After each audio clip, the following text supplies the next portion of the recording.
E notem vocês, meus queridos e estimados alunos, que tanto Marx, quanto Freud, quanto o próprio Nietzsche, se vocês observarem os resultados das suas ideias quando colocadas em prática na sociedade,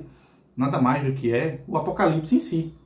É nada mais do que é o apocalipse, a destruição do próprio tecido social. Então, muitos daqueles, por exemplo, que colocaram em prática, ou que estudaram Marx e colocaram essas ideias em prática na sociedade, acabaram por trazer o caos e a destruição para a própria sociedade. Todos os processos evolucionários que tiveram como base a ideia marxista acabaram por desbancar em regimes totalitários e autoritários, muitos deles, inclusive, responsáveis por genocídios humanos. Muitas pessoas amam, né, e com razão de certa forma, criticar, por exemplo, a Alemanha nazista, o regime de Hitler, mas ignoram, por exemplo, que um país vizinho ali da próprio continente europeu, a exemplo da União das Repúblicas Socialistas Soviéticas, colocou em prática, colocou em voga um regime autoritário e totalitário muito mais, mas muito mais sanguinário do que o regime da Alemanha nazista. Quando você vai para Freud no campo das ideias da sexualidade ou do sexo em si,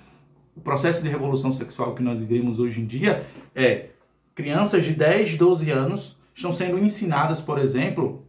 como iniciar no processo ali de masturbação, no processo do conhecimento do próprio corpo, sem ter aprendido, por exemplo, conhecimentos básicos da matemática, conhecimentos básicos da sua própria língua, em nome de uma tal revolução sexual ou em nome de um tal conhecimento de tal de educação sexual. Assim como Nietzsche e essa própria ideia do super-homem é responsável pelo homem carregar esse senso do egocentrismo, de que ele é o centro do universo e de que tão somente os sentimentos, as emoções e as razões dele que importam para a boa vivência na sociedade. Então, afirmo de forma categórica, Marx, Freud e Nietzsche são os cavaleiros do apocalipse, também na medida em que, baseado nesses três pensadores, acabou-se por criar um hábito um tanto quanto desastroso por demais, quando